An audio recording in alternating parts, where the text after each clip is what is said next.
LaunchLeft podcast. Podcast, and we'll launch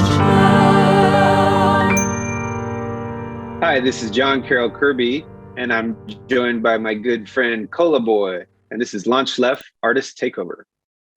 Now that we're older, that we're like musicians or professional musicians, producers, etc., artists, the way we look at music is different too, because we can look at like the production of something, even if there could be a song or even the songwriting, and say, well, that's a good song. Even if the production is cheesy, like at the core of it, the song is good. Or if there's a crappy song, we could say like, yo, but the production on it is crazy. Like, and that applies to like all those old like pop songs. Like there's some of it has a crazy production on it, like Spice Girls. Some of the production is really cool, in my opinion. Yeah, I couldn't agree more. And I think that stuff is funny where people like draw a line in the sand. Like that makes me think of Ed Sheeran's Shape of You, which I think was maybe going to go to Rihanna. And maybe he said, oh, it's too good, I'm going to keep it for myself. But it's like Ed Sheeran, I don't mind Ed Sheeran. And I think he's got some good tunes. But it's like, man, if Rihanna sang that song, everyone would think this is the coolest thing ever. Ed Sheeran sings a song and people say it's like the lamest thing ever, a good faction of people. And I always think that's so funny how there's really just kind of some subtle differences that make something despicable to make something really enjoyable. And that's probably more associated with the person behind the music, you know, like Rihanna generally regarded as very sexy, very beautiful, very cool. And Ed Sheeran generally regarded as kind of the opposite of all those things. I guess it depends on who you ask, though, you know? Depends on who you ask. I think he's cool. I think he's cool in a way because he's kind of owning up to who he is. I listened to the full album in an Uber once and it wasn't that good, but he's got some good ones, if I may. I mean, that setting is not the most, I guess it is immersive, but in a different way, you know. I love being in an Uber and like hearing what the driver plays, you know. It was I was in an Uber probably like a year ago here in Oxnard. I got an Uber, and the guy that picked me up was like a Jamaican dude. He had like a Jamaican accent and stuff, and he was putting on it. He had his own music, and he was playing like like he just put on like I guess it was like, oh, he started playing some reggae music, you know. It started off instrumental. And I was like, oh damn, he's probably gonna play some sick like deep cuts, you know, maybe some shit that I'd never heard. And this fool just played Bob Marley like the whole ride. And I was like, I mean, I love Bob Marley, I don't care, but it was just a funny moment because I thought he was gonna play some deep cuts. Like I made the assumption, I guess, but he played Bob Marley. Another interesting moment I had when I was in Paris this few weeks back, I was getting an Uber to like a bar or something to meet up with friends. And we passed by, there was like a protest happening or a rally. And it was like maybe like a Turkish rally against the Turkish government or against the French government. The writing was in like Arabic, so I couldn't really read it. But my Uber driver was Arabic, and we were listening to like pop music. Like he just had the pop radio on. Like, but right when we passed by, we both looked at the protest. And then he switched the radio and turned to like an Arabic music station and like blasted it. And I was like, damn, that's so sick. Like it was a really subtle but cool moment, you know, like he was feeling that pride, I guess. And he was like, he didn't blast it crazy, but he just switched it to an Arabic music station. And I was like, damn, that's so cool. That's a cool moment. Yeah. I wonder if maybe you had a thought on that, like just the amount and the liberty at which people protest over there. It seems like they're always kind of taking to the public places to express their views. And how do you feel about that when you're over there? Are you happy to see people mobilizing? Yeah, you know, it's really inspiring. It's just something, I mean, I think France, they have a culture of, you know, protest and of mobilization and resistance, like, you know, that dates back. that we don't have in the US so much, you know. And so whenever I'm there, it's always really cool that you could just, you know, whenever, especially like you said, when you're just driving through Bastille and you see like mobilizations and different ones, you know, and it's really inspiring. An interesting part of that dynamic, however, is that like as a musician and artist, when I'm there for music and stuff.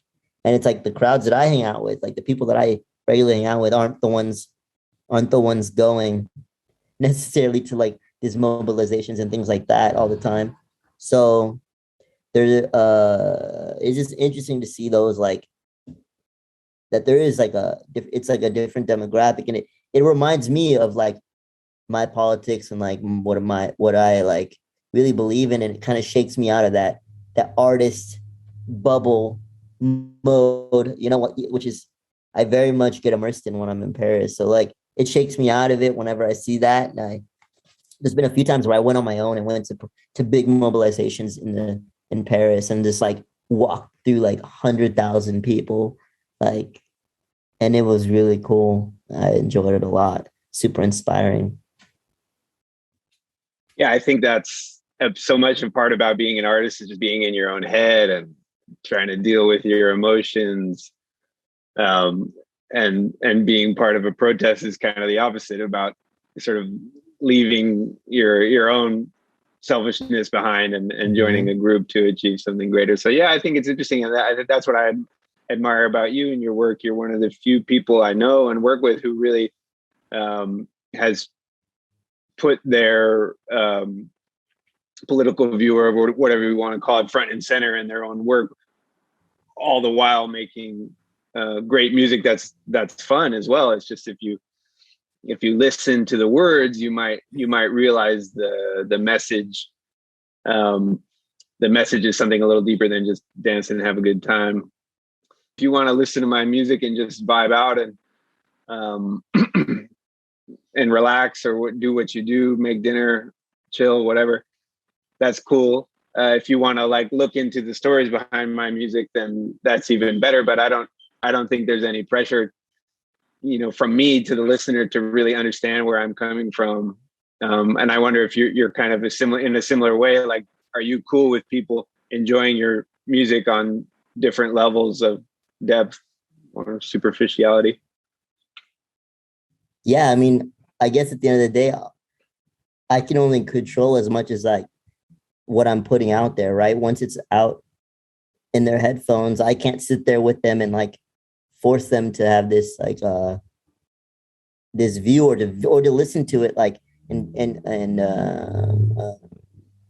take in that message, or even like acknowledge it or recognize it.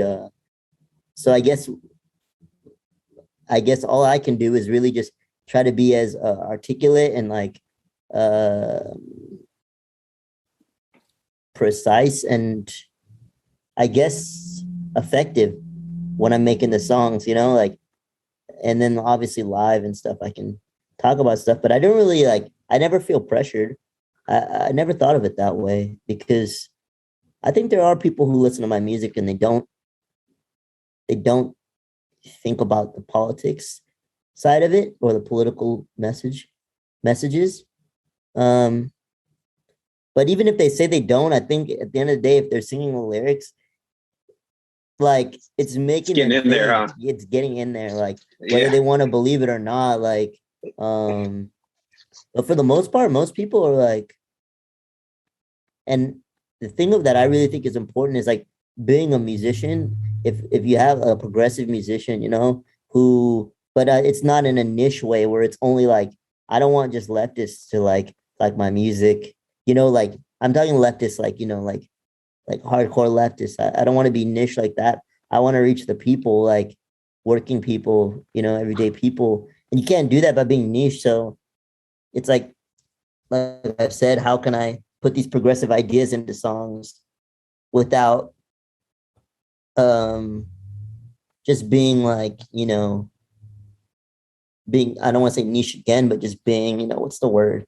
Like obscure, or like you know, novel, like not even novelty, but just, you know, if that makes sense. Totally.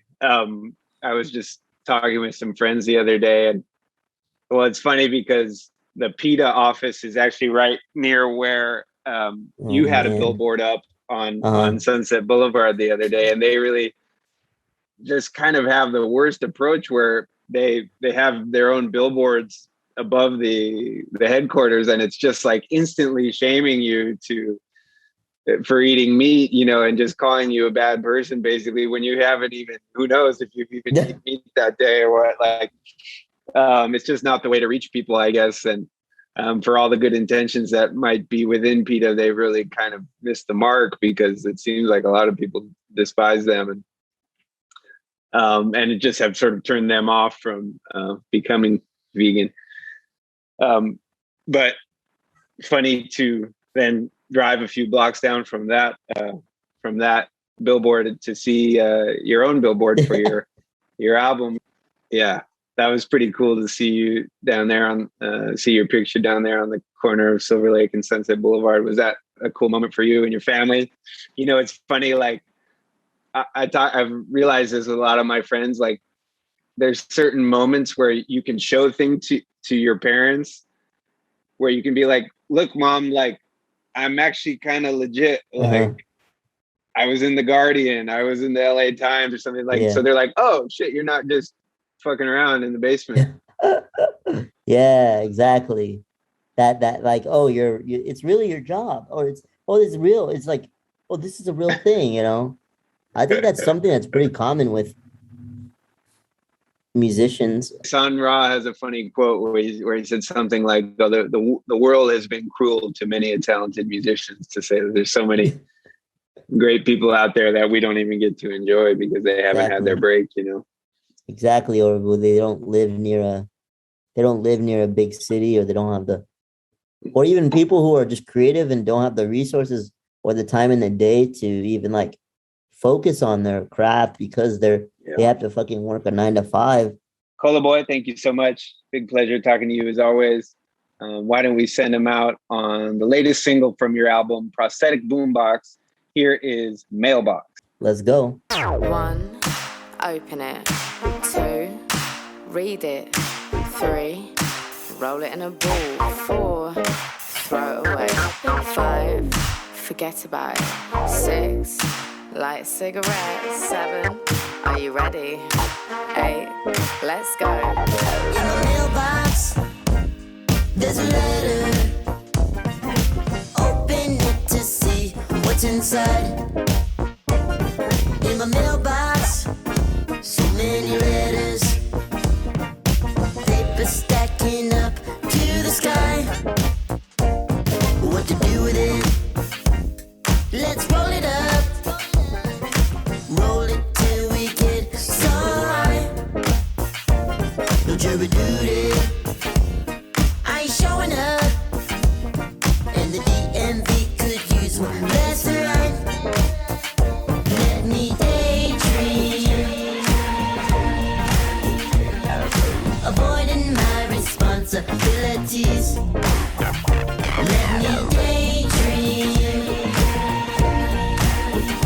Once I'm done, I'll get back up to speed.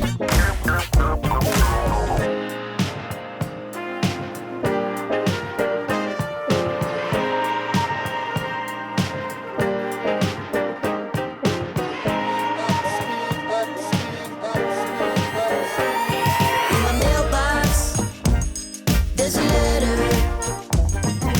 Open it to see what's inside.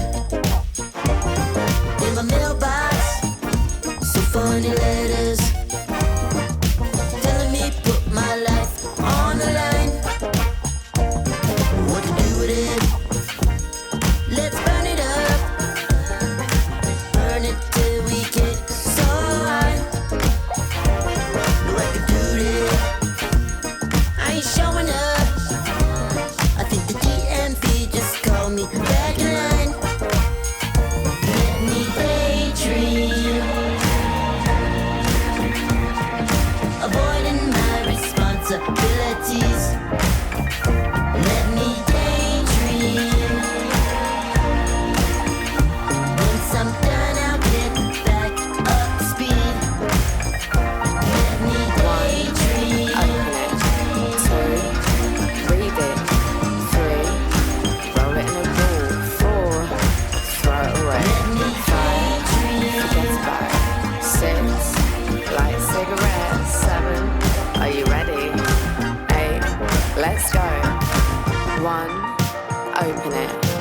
Ready?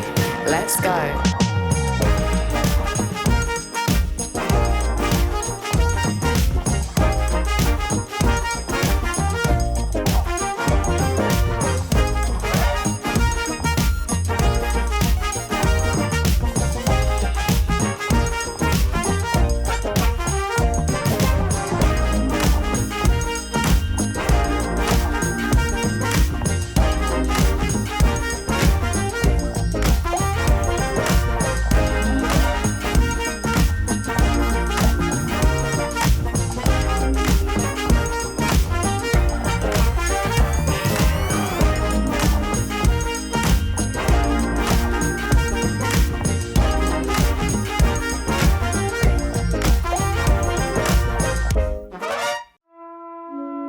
LaunchLeft aims to create an intentional space that highlights and empowers all artists for whom radical creativity is not a choice, but a necessity. LaunchLeft begins with music, but its ultimate aim is to launch left-of-center artists in all creative fields.